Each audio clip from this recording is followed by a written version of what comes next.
दोस्तों, मोदी सरकार के हर मंत्री का एक ही अफसाना है। राहुल गांधी जब सवाल पूछते हैं तो बदले में जवाब देने की बजाय मजाक उड़ाना है। मस्करी की राजनीति करते हुए मोदी सरकार के मंत्री किस तरह जवाबदेही से भागते हैं, धर्मेंद्र प्रधान का बयान इसी बात को दिखाता है। जब राहुल गांधी ने सवाल उठाए तो राहुल गांधी के लिए किन शब्दों का इस्तेमाल किया गया है और राहुल गांधी ने पलटकर धर्मेंद्र प्रधान और पीएम मोदी को क्या सुनाया है और धर्मेंद्र प्रधान के इस बयान को लेकर राहुल ने क्या जवाब दिया है, पूरी कहानी आपको बताते हैं। पहले बात करते हैं कि धर्मेंद्र प्रधान को किस बात को लेकर राहुल गांधी पर गुस्सा आ गया। जब मीडिया ने सवाल किया कि सीबीएसई की परीक्षा में, सीबीएसई के पेपर चेकिंग में जो आपने ओएसएम वाला सिस्टम बनाया है, ऑन स्क्रीन मार्किंग वाला जो सिस्टम बनाया है, तो जिस कंपनी को टेंडर दिया गया है उसे लेकर राहुल गांधी ने सवाल उठाए हैं। तो धर्मेंद्र प्रधान क्या जवाब देते हैं, उससे पहले राहुल गांधी ने क्या सवाल उठाया था वो आपको एक बार फिर बता देते हैं। इससे पहले भी हमने वीडियो बनाया था इस मुद्दे को लेकर। राहुल गांधी ने ये वीडियो जारी किया था और सीबीएसई पेपर चेकिंग को लेकर उन्होंने क्या आरोप लगाए थे, किस कंपनी पर सवाल उठाया था, राहुल गांधी ने क्या कहा था। ये पोस्ट आप देख सकते हैं कि राहुल गांधी ने इंग्लिश में क्या बोला था, ऊपर हिंदी में राहुल गांधी ने लिखा है। तो राहुल गांधी ने क्या कहा था, तो राहुल गांधी ने कहा था कि सीबीएसई परीक्षा परिणाम में भयंकर हेरफेर हो गई, जिससे देश के लाखों बच्चे और उनके माता पिता सदमे में हैं। और मोदी जी हमेशा की तरह न जवाब, न जिम्मेदारी, न शर्म। जिस कंपनी कोएम्प्ट को जिम्मेदारी मिली वो पहले ग्लोबरेना के नाम से तेलंगाना में 2019 में ही यही कारनामे कर चुकी है। नाम बदला पर नियत वही, फितरत वही। इतिहास सबको पता था, फिर भी ठेका दे दिया गया। ऐसी कंपनी के हाथ में 18,50,000 बच्चों का भविष्य सौंप दिया गया और किसी को फर्क नहीं पड़ा। ये गलती नहीं, ये सोचा समझा षड्यंत्र है। कुछ जरूरी सवाल हैं। कोएम्प्ट को सीबीएसई का ठेका क्यों और किसके कहने पर दिया गया? कौन कौन से नियम और प्रक्रिया दरकिनार करके इस कंपनी को यह ठेका दिया गया? कोएम्प्ट पहले ग्लोबरेना के नाम से विवादों में घिर चुकी है, ये सीबीएसई को क्यों नहीं पता चला? बैकग्राउंड चेक्स क्यों नहीं किए गए? कोएम्प्ट प्रबंधन और मोदी सरकार के बीच आखिरकार क्या संबंध है? हम मांग करते हैं कि इस पूरे घोटाले के असली दोषियों को सामने लाने के लिए स्वतंत्र न्यायिक जांच और एसआईटी का गठन तत्काल किया जाए। सीबीएसई के जनजी साथियों, आपकी मेहनत, आपका भविष्य कोई चुरा नहीं पाएगा। हम इस साजिश की तह तक जाएंगे और इस भ्रष्टाचार को जड़ से उखाड़ फेंकेंगे।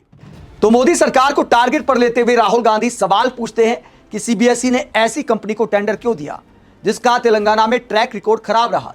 2019 में तेलंगाना में भी तकनीकी खामियों का खामियाजा बहुत सारे छात्रों को भुगतना पड़ा। उसके बाद कंपनी अपना नाम बदल लेती है और सीबीएसई का टेंडर पा लेती है। तो राहुल गांधी इसे लेकर सवाल उठाते हैं कि किन लोगों की वजह से कंपनी को टेंडर मिला जबकि ट्रैक रिकॉर्ड खराब है। क्या कंपनी का बैकग्राउंड चेक नहीं करना चाहिए था मोदी सरकार को, शिक्षा मंत्री को? जब ये सवाल राहुल गांधी ने उठाए और मीडिया ने जवाब मांगा धर्मेंद्र प्रधान से, तो किन शब्दों का इस्तेमाल करते हैं? मीडिया के साथ बातचीत में राहुल गांधी पर कैसे मस्करी वाली राजनीति करते हैं और क्या कहते हैं, इसके बारे में कल सीबीएसई ने अपनी जिम्मेवारी के साथ अपना उत्तर दिया है। भारत सरकार की जो प्रोक्योरमेंट पॉलिसी है उसी के तहत उन्होंने किया है। उसके ऊपर मैं आश्वस्त करता हूं कि अगर ऐसे कुछ गड़बड़ी हुई होगी तो किसी को हम स्पेयर नहीं करेंगे, यानी बख्शेंगे नहीं। तो धर्मेंद्र प्रधान के बयान में खुद विरोधाभास नजर आता है। एक तरफ कहते हैं कि नियम के तहत किया गया होगा, दूसरी तरफ कहते हैं कुछ गड़बड़ी पाई तो हम बख्शेंगे नहीं, यानी अभी तक आपने जांच पूरी नहीं की है, फिर आप राहुल गांधी पर ऐसे शब्दों का इस्तेमाल क्यों करते हैं? जो आगे कहा धर्मेंद्र प्रधान ने, जरा सुनिए। लेकिन बात रही राहुल गांधी जी की। राहुल गांधी जी एक अलग मानसिकता में पहुंच चुके हैं। निरंतर चुनाव हारने के कारण जो निराशा में जा चुके हैं। उन्होंने एसआईआर का विरोध किया, ईवीएम का विरोध करते थे, उन्होंने डिजिटल इंडिया का विरोध किया। भारत की वैज्ञानिक प्रगति के साथ वो नहीं है। दोस्तों, कैसी वैज्ञानिक प्रगति है जहां ओएसएम, ऑन स्क्रीन मार्किंग की वजह से छात्र वीडियो बनाकर सबूत दे रहे हैं कि हमारी कॉपी नहीं है जो अपलोड की गई है ऑन स्क्रीन, हमारी हैंडराइटिंग से मैच नहीं करती। इस तरह की अनेकों शिकायतें सोशल मीडिया पर जो छात्र हैं वो अपना दर्द बयां करते हुए मोदी सरकार को दिखा रहे हैं। लेकिन यहां पर वैज्ञानिक प्रगति की बात करते आरोप लगाते हैं कि राहुल गांधी को वैज्ञानिक प्रगति बर्दाश्त नहीं है। ये कैसी वैज्ञानिक प्रगति है जिसमें अनेकों खामियां हैं? जिन छात्रों के भविष्य के साथ खिलवाड़ हो रहा है उसका जिम्मेदार कौन है? और राहुल गांधी अगर छात्रों की आवाज नहीं उठाएंगे तो क्या भजन गाएंगे? राजनीति किसके लिए होती है? पीड़ित छात्रों की, पीड़ित युवाओं की, हर वर्ग की आवाज उठाने के लिए। आज सोशल मीडिया पर छात्र विरोध करते रहे, राहुल गांधी सरकार से सवाल ना पूछे। नीट का पेपर लीक होता है, एससीजीडी परीक्षा को लेकर छात्र बवाल करते हैं, अनेकों पेपर लीक के मामले सामने आते हैं, बार बार पेपर लीक होते हैं और शिक्षा मंत्री यहां पर राहुल गांधी को टारगेट करते हैं और बचाव में बोलते हैं क्या है? राहुल गांधी इतने चुनाव हार चुके हैं, गिनवाने लग जाते बीजेपी के नेता 50 हार चुके, 60 हार चुके। भैया 1000 चुनाव चाहे हार जाएं, अगर राहुल गांधी और कांग्रेस कई राज्यों में चुनाव हार रही है या केंद्र में चुनाव हार रही तो इसका मतलब क्या पेपर लीक होता रहेगा? राहुल गांधी अपने होठ सीलकर बैठ जाएं, छात्रों की आवाज ना उठाएं। धर्मेंद्र प्रधान का राहुल गांधी के चुनाव हारने को लेकर मजाक उड़ाना सत्ता के अहंकार को दिखाता है। क्या धर्मेंद्र प्रधान कहीं से अपने दम पर चुनाव जीत सकते हैं? ठीक है, पीएम मोदी के नाम पर, धर्म की राजनीति के नाम पर बीजेपी के बहुत सारे नेता चुनाव जीत जाते हैं। तो इस तरह विपक्ष के सवालों को नजरअंदाज नहीं करना चाहिए, मस्करी वाली राजनीति बंद करनी चाहिए।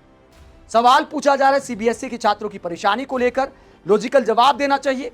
और यहां पर जवाब आता है कि देखिए, राहुल गांधी तो इतने चुनाव हार चुके हैं। मोदी सरकार के मंत्रियों के बयान दिखाते हैं कि जवाबदेही नाम की चीज शायद सरकार में नहीं रह गई है।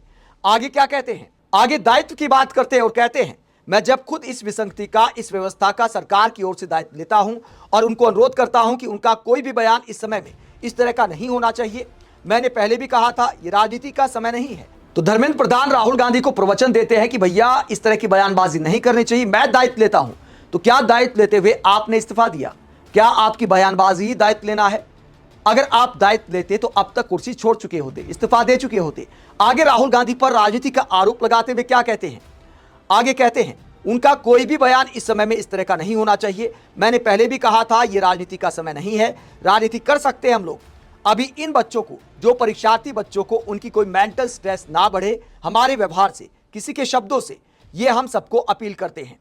तो क्या धर्मेंद्र प्रधान के कहने का यह मतलब है कि राहुल गांधी का बच्चों की आवाज उठाना उनकी मेंटल स्ट्रेस बढ़ाना है? तो क्या बच्चों को अकेले छोड़ दिया जाए कि बच्चे अकेले सोशल मीडिया पर आवाज उठाते रहें, विपक्ष उनकी आवाज में आवाज ना मिलाए?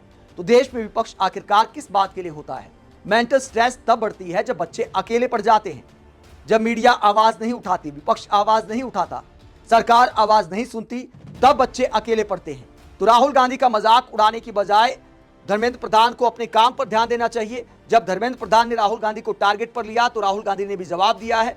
और क्या बोला है राहुल गांधी ने? धर्मेंद्र प्रधान के इस बयान को शेयर करते हुए क्या लिखा है, इसका हिंदी अनुवाद आपको बता देते हैं। अंग्रेजी में राहुल गांधी ने पोस्ट किया है। राहुल गांधी ने धर्मेंद्र प्रधान को क्या जवाब दिया है? राहुल गांधी ने कहा कि धर्मेंद्र प्रधान जी, आप मुझ पर जितने चाहे व्यक्तिगत हमले कर लीजिए, लेकिन इससे आपके कृत्य छिप नहीं जाएंगे और ना ही इससे मैं 18,50,000 बच्चों के लिए जवाब मांगना बंद करूंगा। आगे राहुल गांधी उसी सवाल को दोहराते हैं कि आखिरकार कोएम्प को कॉन्ट्रैक्ट क्यों दिया गया। राहुल गांधी कहते हैं सीबीएसई के ओएसएम कॉन्ट्रैक्ट को कोएम्प जैसी कंपनी को क्यों दिया गया, जो अपने पुराने नाम ग्लोबरेना के समय से ही विवादों में रही है। ये फैसला किसके आदेश पर लिया गया? कोई बैकग्राउंड चेक क्यों नहीं किया गया? कोएम्प के मैनेजमेंट और मोदी सरकार के बीच क्या संबंध है? या तो आपने बैकग्राउंड चेक किया और सब जानते हुए भी आगे बढ़े, या फिर आपने कोई जांच की ही नहीं। दोनों ही हालात में आप जिम्मेदार हैं। अगर प्रधानमंत्री को सच में परवाह होती तो लाखों छात्रों का भविष्य बर्बाद करने के लिए आपको बहुत पहले ही पद से हटा दिया गया होता। तो राहुल गांधी कहते हैं कि अगर जवाबदेही समझते धर्मेंद्र प्रधान, अगर पीएम मोदी जवाबदेही के मायने समझते तो अब तक धर्मेंद्र प्रधान की कुर्सी चली जाती। यहां तक कि दोस्तों, मोदी सरकार के समर्थक भी धर्मेंद्र प्रधान का इस्तीफा मांग रहे हैं। आप इस पूरे मुद्दे को लेकर क्या सोचते हैं? मोदी सरकार के मंत्री ने सवाल पूछने पर राहुल गांधी पर जिस तरह की भाषा का इस्तेमाल किया है, मस्करी वाली इस राजनीति को लेकर आप क्या सोचते हैं? कमेंट बॉक्स में अपनी राय जरूर दें। साथ ही चैनल को सब्सक्राइब भी करें। नमस्कार।